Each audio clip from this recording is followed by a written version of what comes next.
Hi guys, today we're going to be reviewing Death Note Volume 1 entitled Boredom. The story is by Sagumi Oba and the artwork is by Takashi Obata.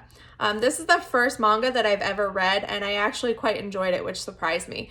I am not usually a big fan of manga. I find it to be a little hard to follow.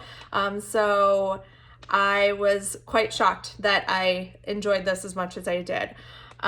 It's actually brilliant and haunting at the same time. So Death Note is about a boy named Light who finds a death note on the ground outside of school the one day after it had been dropped by a Shinigami death god named Ryuki.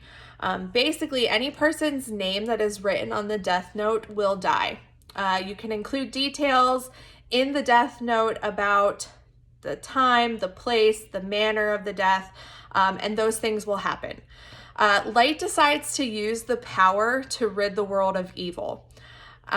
He begins by killing criminals, which draws the attention of the authorities, and they send in Detective L to hunt down and track the killer. It's quite interesting that Light goes from being the hunter to the hunted.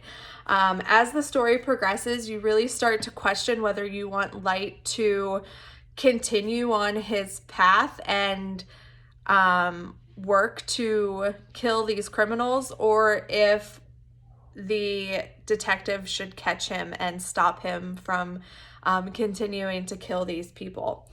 The plot is very easy to follow, and the themes of power and morality, good versus evil, are very intriguing and kept me engaged throughout this entire story. The characters are also phenomenal. Light is intelligent, yet unpredictable, and even borderline insane. The complexities of his character give this story so much extra depth. In the story, Light has a slight advantage over the authorities because his father is the head of the Japanese National Police Agency, and he leaves vital information about the case around the house. So that kind of gives Light this leg up against Detective L as they continue this sort of cat and mouse chase. The art in this book is very emotive, and I'm, to be completely honest, still trying to get the image of Ryuki out of my head because it was quite terrifying.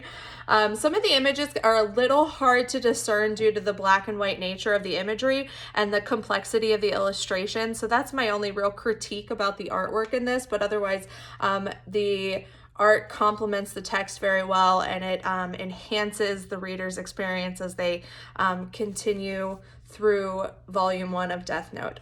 Overall, I really enjoyed this manga. I would definitely continue reading this series because I want to know what happens after, and I definitely recommend it. Even for readers that haven't picked up a manga book before, it's definitely a unique experience and a great story. So I hope you guys check out Death Note. Thanks for listening to my review. See ya!